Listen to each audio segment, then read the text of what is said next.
একটা বাড়ি ধ্বংস হয় না, কিন্তু এই বাড়িটা যে বাড়ি ছিল ঢাকার বা বাংলাদেশের একটা আগুন, সেই বাড়ি আজকে ধ্বংস হয়ে গেল। অর্থাৎ এদের অপকর্মটা এত সীমাহীন হয়েছে যে অপকর্ম, যে জুলুমের ভার এই বাড়ি আর সইতে পারে নাই, যার কারণে এই বাড়ির পতন হয়েছে। এই বাড়ির যারা অনুসারী ছিল তারা এই দেশের সাধারণ নিরপরাধ মানুষকে বিচারের নামে বিনা বিচারে ক্রস ফায়ারে বিভিন্নভাবে হত্যা করে নানানভাবে নাজেহাল করছে। আজকে আমাদের বাংলাদেশের এরকম অনেক ব্যক্তি এই দেশ থেকে বিদায় নিচ্ছেন, মারা গেছেন দুনিয়া থেকে। এরকম 10টা বাড়িও তাদের চাইতে বেশি মূল্যবান ছিল, অথচ গায়ের জোরে এবং মিথ্যাচার করে এই বাড়ি থেকে নেতৃত্ব দিয়ে তাদেরকে দমন করা হয়েছে, বাংলাদেশকে ধ্বংস করা হয়েছে এবং একটা স্বাধীন দেশকে পরাধীন করার জন্য তারা উঠে পড়ে লাগছে। আজকে দেখেন এই বাড়ি ভাঙার পিছনে আমি দেখি অনেকে মায়া কান্না করেন। আমি তাদেরকে বলি, এই মায়া কান্নাটা যদি আপনাদের আগে হইতো, অথবা আপনারা যে কান্দেন আপনারা শুধু বলেন যাদেরকে খুন করা হয়েছে, গুম করা হয়েছে, তাদের কি হবে, তাদের কেন খুন করা হইলো, তাদের জবটা আগে দেন, তারপরে কান্দেন। এরকম একটা বাড়ি এভাবে ধ্বংস হওয়া কোনো স্বাভাবিক বিষয় না। এটার উপরে যদি খোদার অভিশাপ না পড়ে থাকে তাহলে এরকম একটা বাড়ি ধ্বংস হইতে পারে না।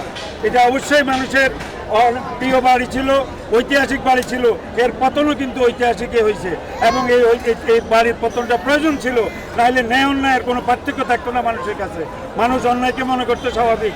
আজকে এটা প্রমাণিত হয়েছে জুলুমের একটা সীমা আছে, আর জুলুমের পরিমাণ বেশি হলে এভাবে পতন হয়। এটাই আজকে এটা প্রমাণ হলো, এটাই দেখতে আসছে। আরেকটু বলবেন যে এই বাড়িটা মানে বাথরুম করিয়ে দেন।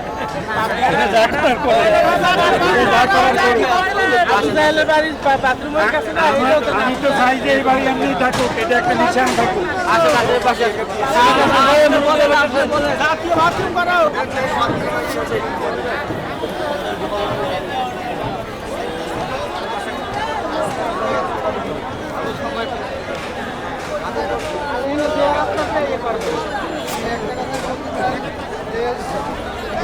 আসার পরে স্বাধীন সারা বাংলাদেশ হয়েছে, কিন্তু আমাদের বাংলাদেশের মাঝে একটি জেলা আছে গোপালগঞ্জ।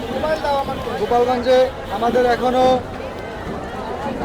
স্বাধীন হয় নাই, কারণ আমরা যারা আছি আওয়ামী লীগ সরকার বিরোধী, তাদেরকে ঠিকমতো চলাফেরা করার স্বাধীনতা এখনও দেয় নাই।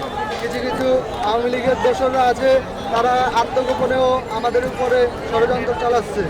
তাদের কিছু কিছু নাম আছে, তারা 1 নম্বরে আছে আজম ফকির, 2য় নম্বর আছে আমাদের কোটালীপাড়ার বিপি স্বপন তালুকদার, আরও আছে আয়নাল ফকির, আয়নাল শেখ, এরকমের অনেক আছে, যাদের কারণে আমাদের গোপালগঞ্জে উচ্ছৃঙ্খলতা বাড়তি চলছে।